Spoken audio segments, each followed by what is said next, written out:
Good morning, everyone. My name's Khaled Ben-Dor, co-editor of the Fathom Journal. I'm delighted, as always, to be joined by my co-editor, Jack Omer-Jackaman, and especially happy to be joined by Gilead Sher.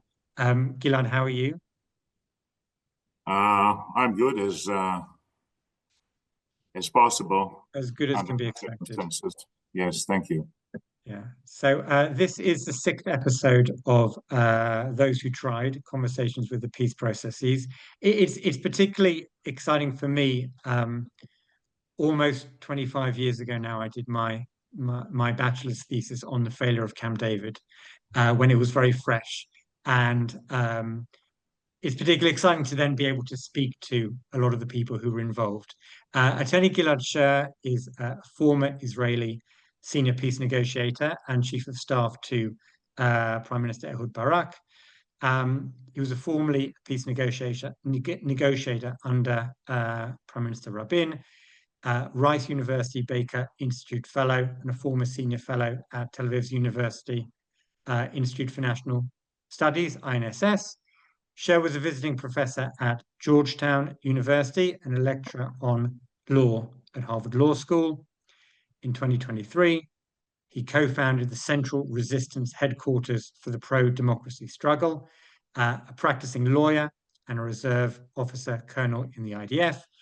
Gilead chairs the executive board of Sapir Academic College, one of the leading public colleges in Israel, situated in the Gaza envelope. He's co-authored 3 books, co-edited 2, contributed numerous chapters in edited volumes, and published dozens of articles in Israel and the international media. So, Gilead, thank you so much for joining us. Thank you for this generous intro. So my first question, it's a little long. You have to excuse it. So the I don't know if it's the main book, but the book that I've come across about most relevant to our conversation, which in English is The Israeli-Palestinian Peace Negotiations, 1999 to 2001, Within Reach. The Hebrew is B'mechak Negia, which I guess means literally in touching distance, which suggests that peace was within reach or within touching distance. But as we know, it ultimately fails to be achieved. So I'd like to present to you 4 different areas that commentators generally focus on when they're talking about why peace wasn't reached. I'd like you to comment on them and to kind of give your own perspective. So one is, it was about personalities. The sides could have agreed, but the leaderships, and generally they refer to Arafat, although Barak does get some criticism. Generally, the leaderships couldn't psychologically get the sides over the line by agreeing to painful compromises. Number one. Number 2, tactical You want me mistake. to take them one by one, or I'll throw out all 4, and then you can choose how you go with it. Tactical mistakes. There could have been an agreement, but less from malice rather than simply mistakes. Trust was lost. These commentators focus on Barak and Arafat's relationship. They focus on settlement building. They focus on Israel's initial preference for going for Syria first. They focus on the Americans not being prepared enough. Number 3, structural issues. The whole idea of a package deal. Nothing's agreed until everything's agreed, which makes a certain amount of strategic sense, because one compromise on one place could get kind of balanced out by a compromise on something else. What it means is, just for our listeners, is that if you get an agreement on territory and an agreement on Jerusalem, but you don't get one on refugees, there's no deal at all. The disadvantage is, because it's nearly impossible to come to an agreement on everything, you end up with nothing. But actually, it's not even nothing. It's actually worse than nothing, because trying and failing often causes more damage than not trying at all.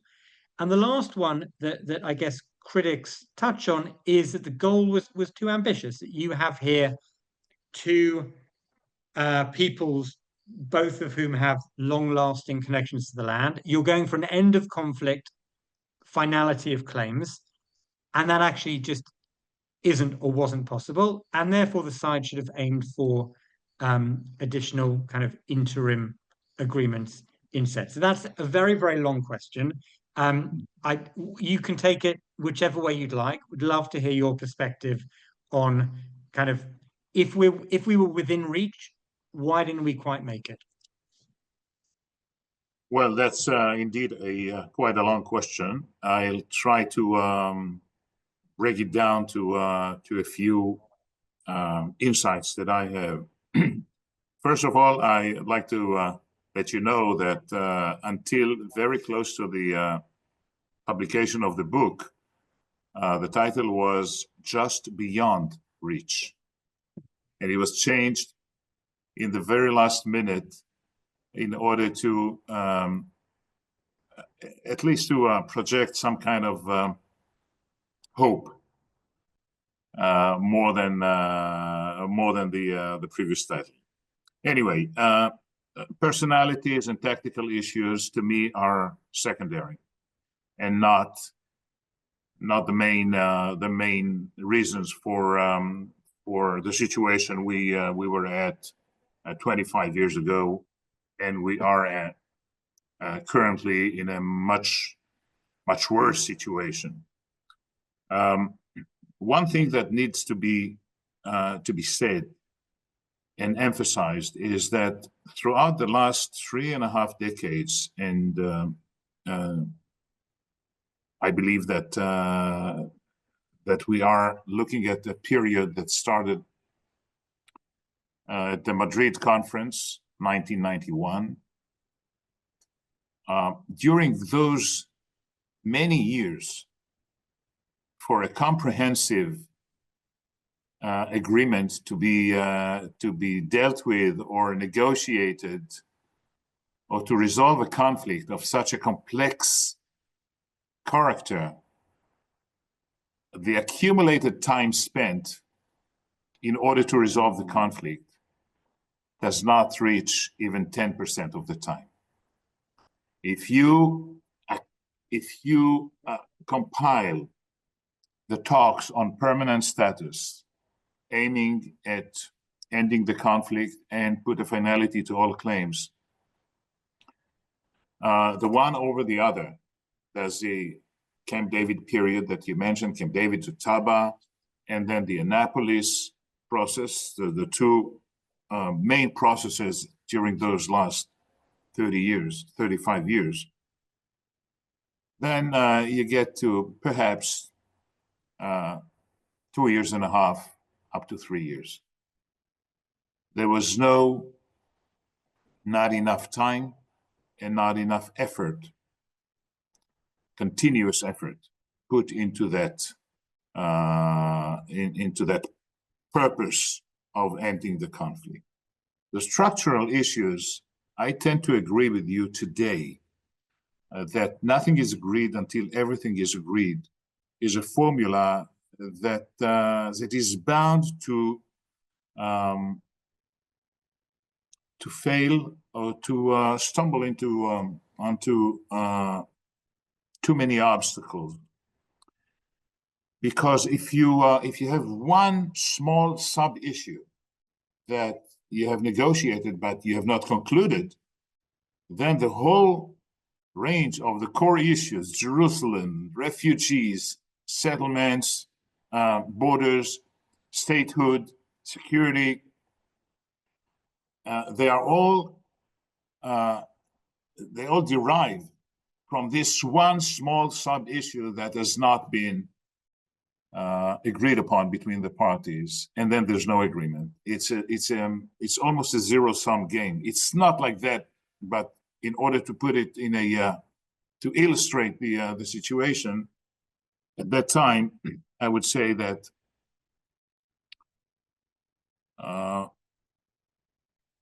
at that point in time, it might have been the right way to approach the negotiations towards ending the Israeli-Palestinian conflict. However, in hindsight, And after researching and lecturing over these issues across the years, I'd say that it should be replaced by a gradual formula, which more or less says the following: whatever is agreed or mutually coordinated should be immediately implemented.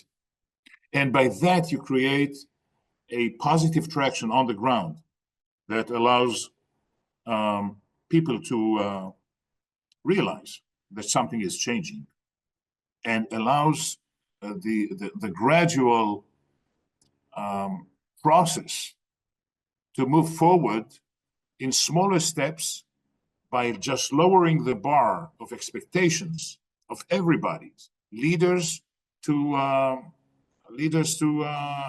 societies and to the public.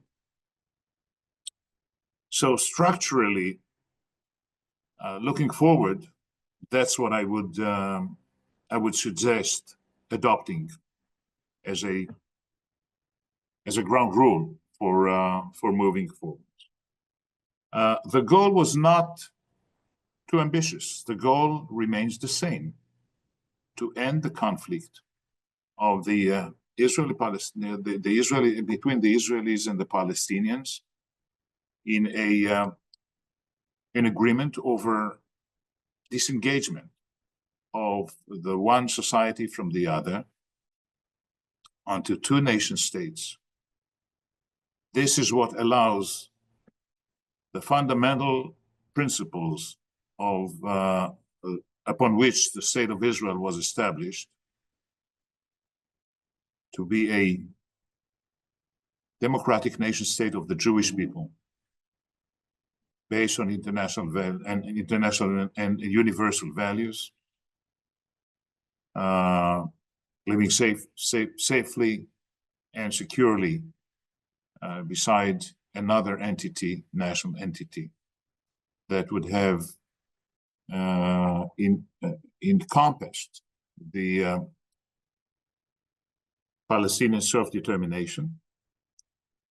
And this remains, until today, the objective of a Jewish, democratic, secure, and legitimate Israel. As I said, I would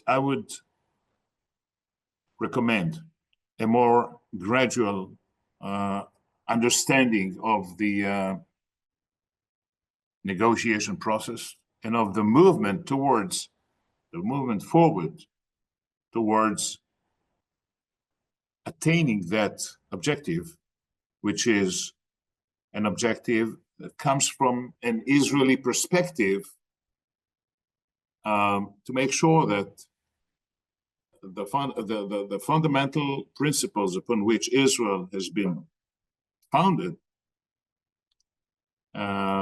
we are maintaining those principles by having a democracy within Israel's borders, which is not the case without separating ourselves from the Palestinians.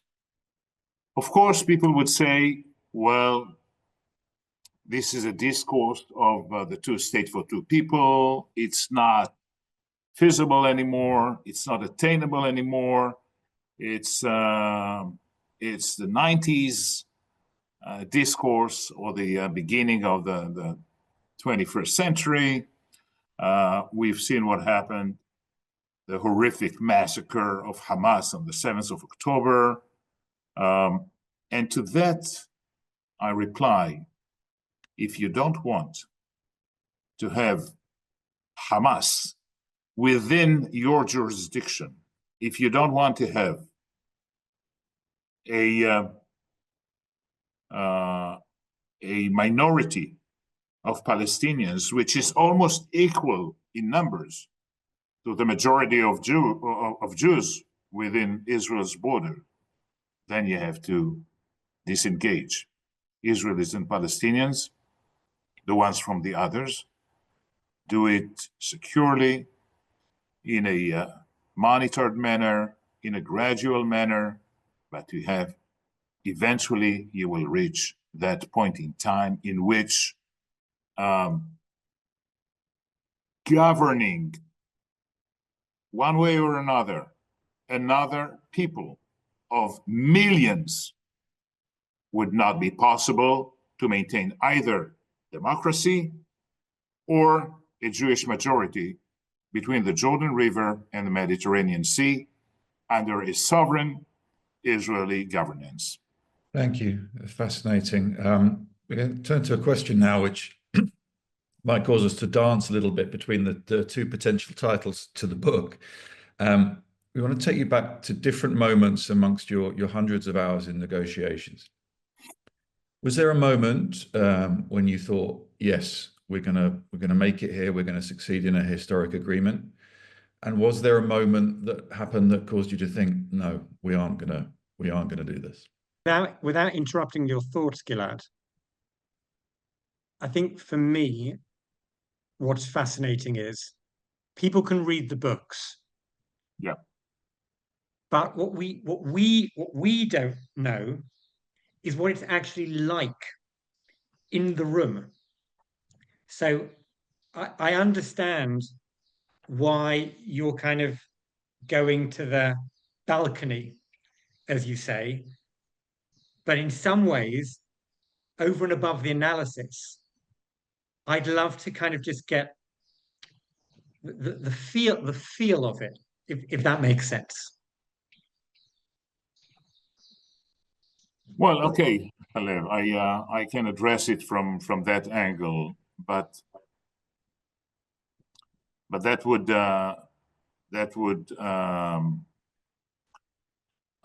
make the first issue that you mentioned, the personalities, I think it was the first one, almost evaporate, because I think that I've dealt with throughout the years, I've dealt with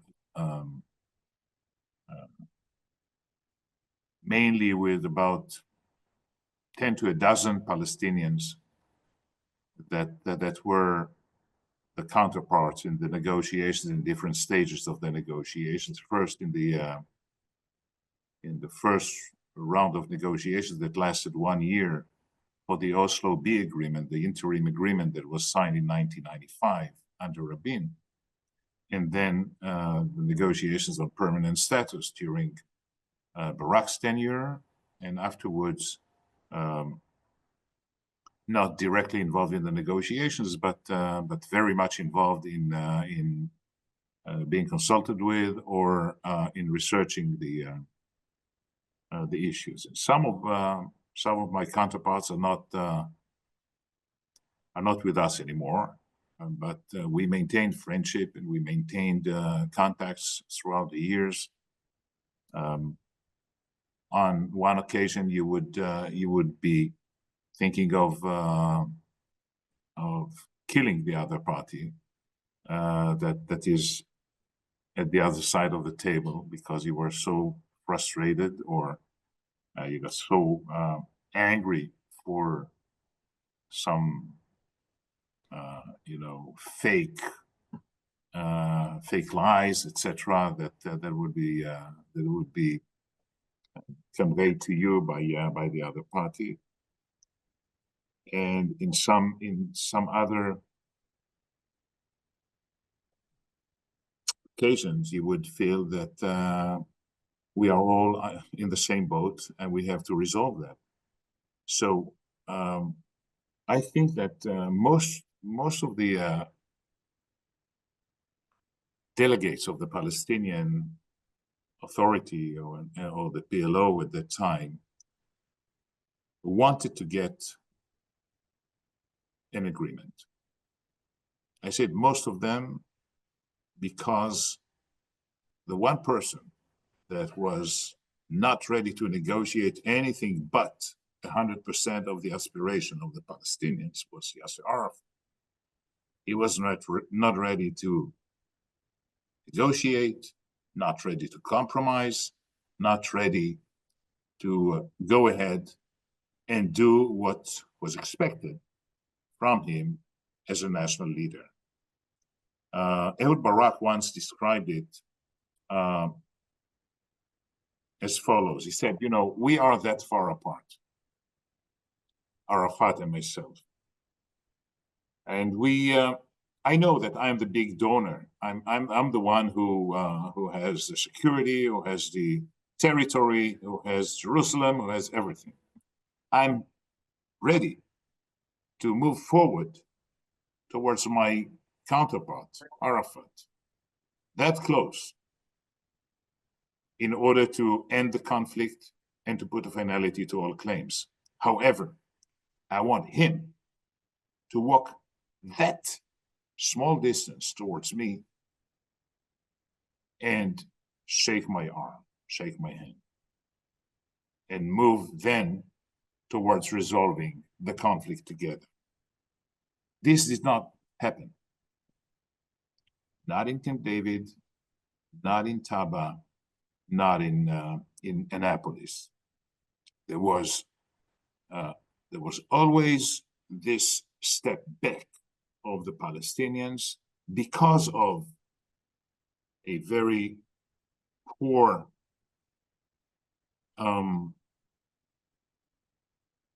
and I would say not courageous enough leadership that was repeated later during the Annapolis process by Abu Mazen, Mahmoud Abbas, when he negotiated with Olmert. And they've reached a very comprehensive understanding about the future that they shared together in 34 tete-a-tete meetings between them two and hundreds of sessions of the joint working group. So within the room, most of the time, when it was not a plenary session, but a negotiations of one-on-one, two-on-two, two-on-three, whatever, a small group of negotiators, I would say that this spirit of trying to achieve something together, even partially and not necessarily a comprehensive agreement that resolves all the core issues, I would say that most of the time, the feeling within the room was that we are over with the opening statements and the standpoints, etc., and we are grappling with the interests now, with your concerns, with my concerns, with your interests, with my interests, and looking for this elusive compromise area that would be the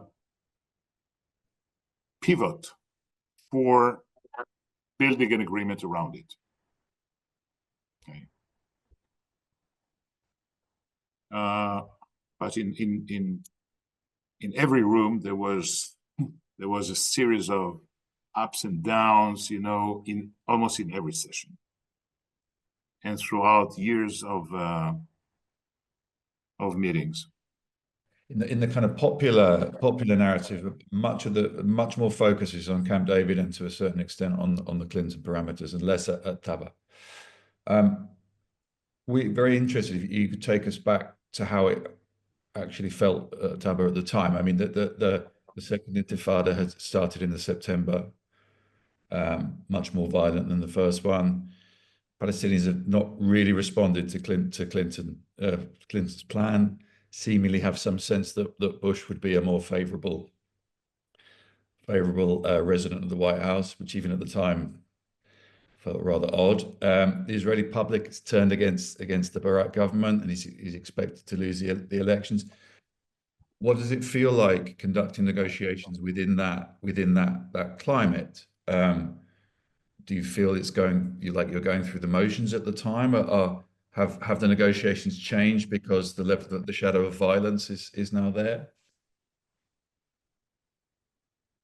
Well, there was a very big dilemma throughout the first months of the Al-Aqsa Intifada, whether to continue negotiating despite the terror and the violence and the bloodshed, or stop everything and just concentrate on countering this violence.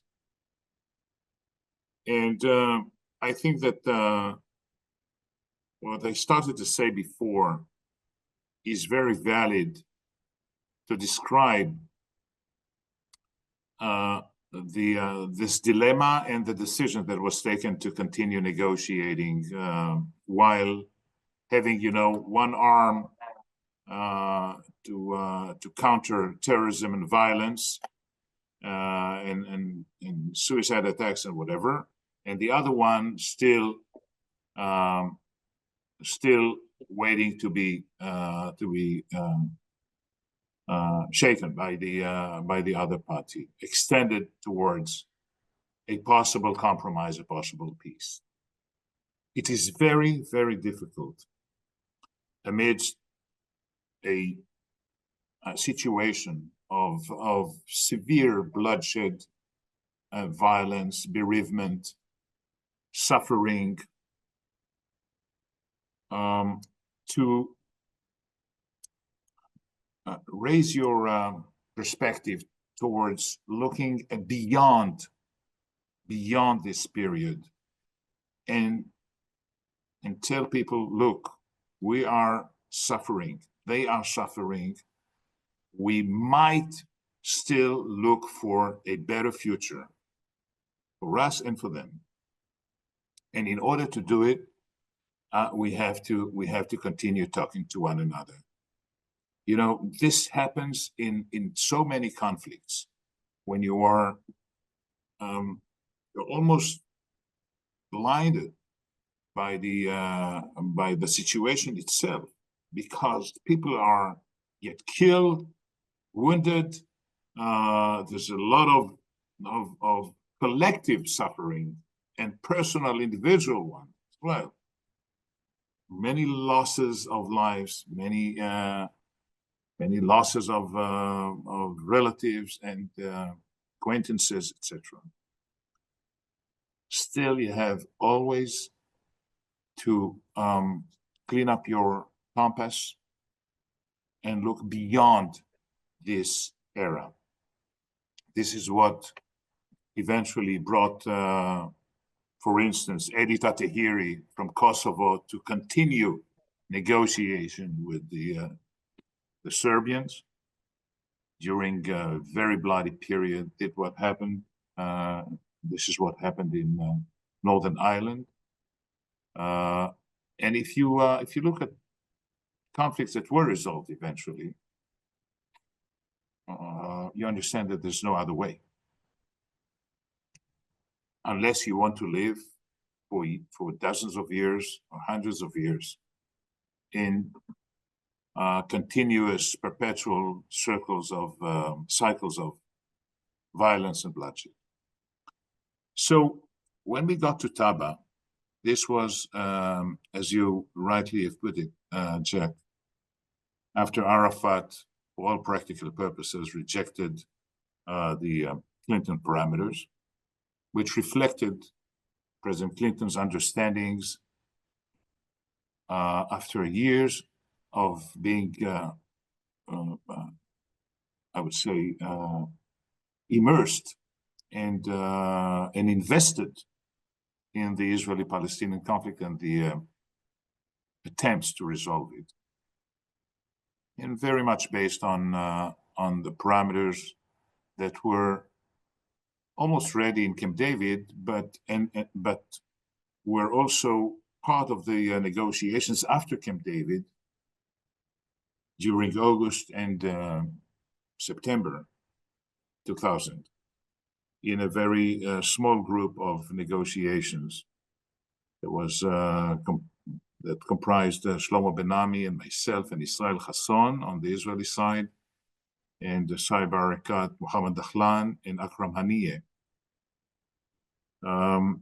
So the parameters were not just something that President Clinton sketched on his desk. When we went to Taba, it was not for a second summit because the leaders were not there. These were talks between two delegations without the respective leadership. What we wanted to achieve was not an agreement. This was not the goal of the negotiations in Taba. What we wanted to achieve is a kind of a bridging understanding that would serve the next administration in the United States and the next government in Israel. So that would be a more or less flawless transition of what we've achieved until then in the negotiations, including the Clinton parameters, towards having perhaps a summary of those achievements at the end of the Taba talks. But what happened in Taba, in fact, every meeting, every plenary meeting was launched by a statement of Abu Ala, the head of the Palestinian delegation. We do not accept the Clinton parameters. Period. Can we continue now? So under these circumstances, and with the complete isolation of Arafat from those talks, he did not want to get into these talks. Then Barak also did not attend the talks. We were there trying to put together the puzzle of something that is in between the understandings and the compromises that we've agreed upon post Camp David, the Clinton parameters without calling them the Clinton parameters, and the political constraints on all parties concerned, including the Americans who were not present in Taba. There was no American presence in Taba, unlike Camp David. It was just Israelis and Palestinians. And even that was not, we were not capable of achieving even that bridging proposal or bridging scheme at the end of the talks in Taba. I think we need to speak to the editor of the book for the second edition, Gilad. I think we need to speak to the editor of your book for the second edition and go back to the original just beyond reach. I disagree. Well, it's always within reach. When I excuse me for interrupting, but when I look at this title, Within Reach, it includes the friction as well of close neighbors that can either achieve peace throughout separation between them or remain in constant friction that is not advantageous to either of them. If I could just clarify something, guys, just before we get to the obviously Abu Ala's not alive anymore, but just to clarify, it's a kind of a performative wink statement. We don't accept the Clinton parameters in brackets. No. It's a real statement. It's a real statement. The palace, as in the palace, it's not just Arafat says no, but the Palestinian no. Think... He did not want to diverge or to deviate from Arafat's directive. Got it. Okay, so let's jump 24-ish years in December, you wrote a comprehensive paper along with Sami Al-Abid. It was written under the auspices of the Baker Institute. It's called A Framework for Middle East Security, Peace and Normalization, a very bold initiative aiming at nothing less than the end of Israeli-Palestinian conflict and the final settling of all claims and issues. Obviously, several things have changed. Maybe a lot of things haven't, but several things have changed in the last 20 years. I'd summarize it this way. There were various other negotiation attempts that didn't succeed that led many people to suggest that the most Israel can give is less than the least the Palestinians can accept. That's one thing. A second thing is, which perhaps in 2000 wasn't even so imaginable, and this is a positive thing, that Arab Sunni states are increasingly interested in normalizing relations with Israel. Some would add that actually the leaders are less focused on the Palestinian issue, maybe even the publics as well. I guess that's arguable. And the third thing, you talked about collective trauma beforehand when talking about the Second Intifada, but over the last 18 months, both Israelis and Palestinians have experienced immense trauma. That certainly from an Israeli perspective, probably means most are more skeptical about both territorial withdrawal and probably Palestinian statehood. So first, I'd be interested if you broadly agree with those assumptions, but in light of those, how should anyone go about thinking about peace we're now April 2025? Well, I agree. I agree. I generally agree with your statements about the sentiment, the public sentiment, the collective sentiment of Israelis and Palestinians alike during those times. But I have to clarify a few points. First, it is correct that Samih Al-Abid and myself are the signatories of this paper that was published by the Baker Institute, in which both of us are fellows. But it is not a paper that we authored. I'll give you some background, because in the aftermath of the October 7th massacre, amid unimaginable tragedy that you've mentioned, a small group got together with a shared vision, and the shared vision was to look for ways to get out of this tragedy in the foreseeable future.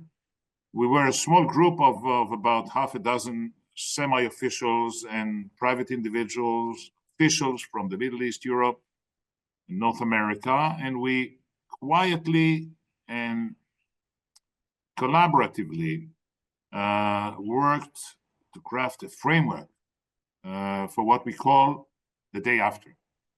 The day after, because, as we said before, in the very dark, or even in the darkest times, hope must prevail, and hope has to be served by practical tools, and we must do everything in our power to ensure that that first the hostage deal and the ceasefire between Hamas and Israel is successfully implemented. This was the immediate goal, but also the departure point was for us, for this half dozen people that met several times during more or less a year throughout the end of 2023 to autumn 2024. We all understood that resolving the Middle East conflict, and within it, the Israeli-Palestinian conflict, requires unprecedented regional and international involvement. It is not a purely or exclusively two-party game. And there is a need for collaboration. There is a need for a coalition. There is a need to get the United States and the European Union countries to get involved, alongside Arab states, Israel, and of course the Palestinians. This was the departure assumption of all of us, and we spoke about a coalition that that has a role much beyond just oversight of the process, that will actively facilitate both economic reconstruction and to establish a robust security arrangement and ensure the implementation of any agreements that would be reached. Of course, we spoke about rebuilding and rehabilitating Gaza post-war, and strengthening Palestinian institutions, and tying the progress of in governance, in security, to international aid and to sustainable development. All this was to present a time-bound transitional scheme for Palestinian statehood. Not anymore what we spoke about in the beginning of this talk. Nothing is agreed until everything is agreed. Statehood would be achieved throughout negotiation, parallel to all the other core issues being resolved. We talk about a measurable, structured path toward mutual recognition of Israel and the Palestinian state. And during this transitional period, there are benchmarks which have to be reached in order to proceed towards a gradual agreement between Israel and the Palestinian, and we need to see tangible progress on the ground in order to serve that. We talk about principles of security for all. We talk about two states for two peoples eventually. We talk about mutual recognition, of course, at that point in time where the transition period is over. And we talk about fostering regional and international support and actors involved to provide governance, to provide security, to provide financial support, a security reform, normalization of relations with other parties in the Middle East and beyond, in the MENA region, a very strong body of monitoring and implementation, and of course, final status negotiations that proceed throughout this period. The emphasis here is on practicability and achievability. And it is designed to focus on what is doable, feasible, and attainable in balancing between ambitious aspirations and realistic ones, and the situation on the ground. So I believe that there is a lot of interest currently in this framework, both in official channels within the Arab world and in official channels in Europe and in the United States. I did not share this framework with the current administration as of yet. I did not notice that there is any interest in that for the time being, but I'm sure that if one wants to look into possible day after plans, this is one of the perhaps the infrastructural schemes that should be contemplated. It is contemplated. It is not over yet. It is quite a dynamic process that we are undergoing currently with some official and non-official and semi-official actors. We're not alone in this minefield, but I believe that it has a chance to succeed. Thank you, Gilead. I'd like to, as our final question, just to drill down on a couple of specific elements of the framework that I found particularly interesting, and that in a sense depart from some other kind of standard frameworks or paradigms. The first one, which I think is particularly welcome, is the notion of Palestinian statehood as a point along the journey of reform of the Palestinian political system, not as an end, a conditional end result.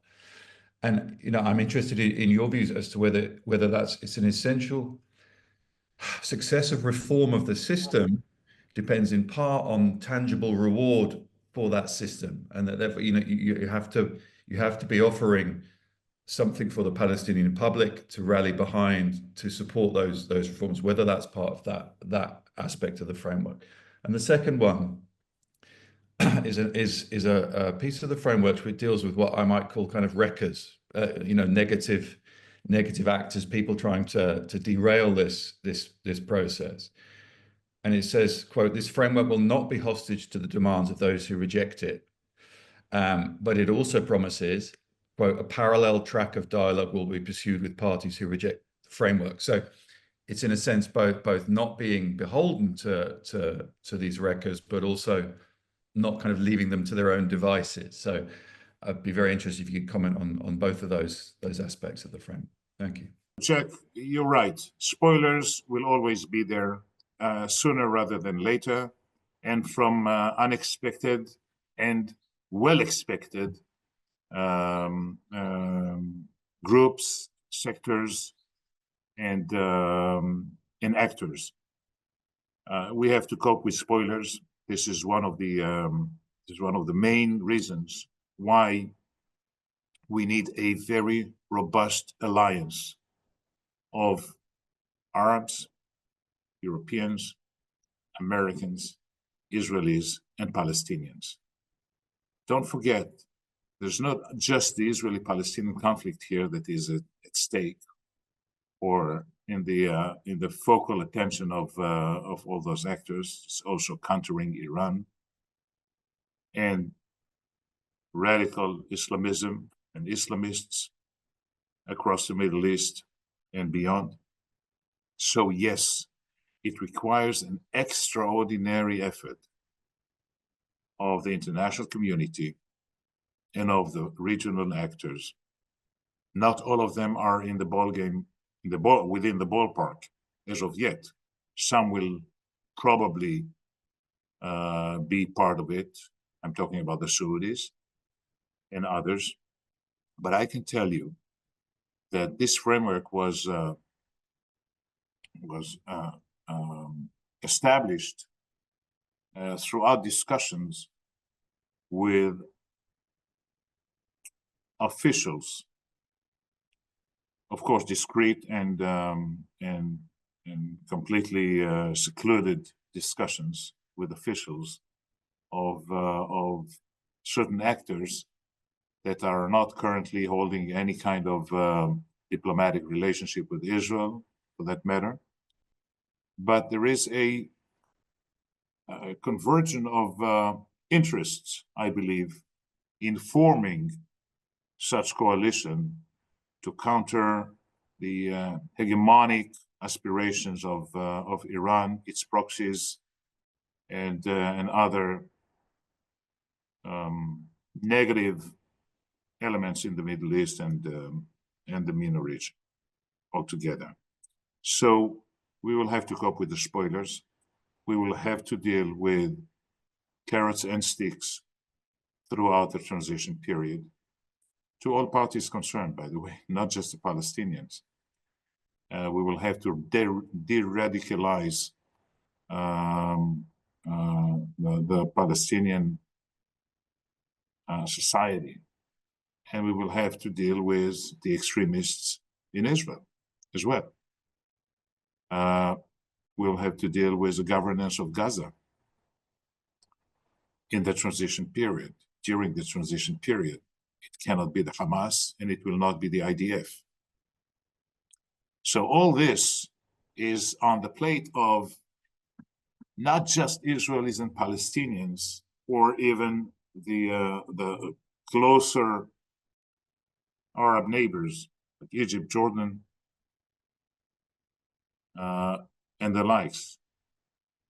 This is in the interest of the free world and the relatively moderate Arab states in the whole MENA region. The MENA region currently comprises 460 million people, 18 countries, from Morocco to Yemen and to the Emirates and the Gulf.